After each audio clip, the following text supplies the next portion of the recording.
తెలంగాణ ప్రత్యేక రాష్ట్రంగా ఆవిర్భవించిన తర్వాత తొలిసారి కాంగ్రెస్ ప్రభుత్వం అధికారంలోకి వచ్చింది. 10 ఏళ్ల తర్వాత ప్రత్యేక రాష్ట్రాన్ని ఇచ్చిన పార్టీగా కాంగ్రెస్ అధికారాన్ని చేజిక్కించుకుంది. అధికారంలోకి రాగానే తమదైన మార్కుతో సీఎం రేవంత్ పాలన సాగిస్తున్నారు.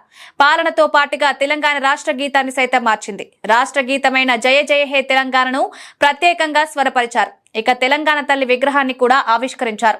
గతంలో ఉన్న విగ్రహం తెలంగాణ తల్ల విగ్రహం కాదని చెప్తూ ఈ నెల 9న సెక్రటేరియట్ లో తెలంగాణ తల్లి కొత్త విగ్రహాన్ని సీఎం రేవంత్ ఆవిష్కరించారు. తాజాగా తెలంగాణ ప్రభుత్వం కీలక నిర్ణయం తీసుకుంది. తెలంగాణ రాష్ట్ర గీతం జయ జయ హే తెలంగాణ, తెలంగాణ తల్లి ఫోటోను పాఠ్య పుస్తకాల్లో ముద్రించాలని ప్రభుత్వం నిర్ణయించింది.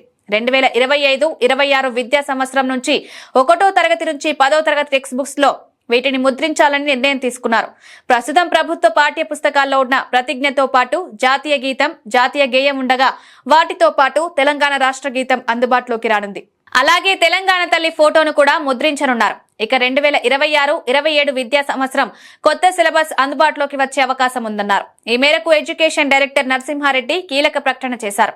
ఇక తెలంగాణ తల్లి విగ్రహాన్ని రాష్ట్ర ప్రభుత్వం అధికారికంగా గుర్తించింది. ఈ మేరకు సీఎస్ శాంతి కుమారి తెలుగులో ఉత్తర్వులు జారీ చేశారు.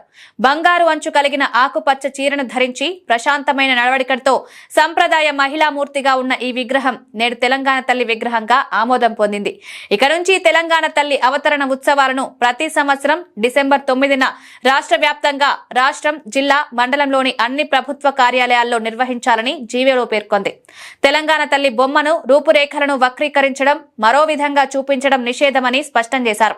తెలంగాణ తల్లి చిత్రాన్ని బహిరంగంగా లేదా సోషల్ మీడియాలో మాటలతో లేదా చర్యల ద్వారా అగౌరవపరచడం, కాల్చడం, అవహేళన చేయడం, నాశనం చేయడం, అవమానించడం, కించపరచడం నేరమని జీవోలో వెల్లడించింది.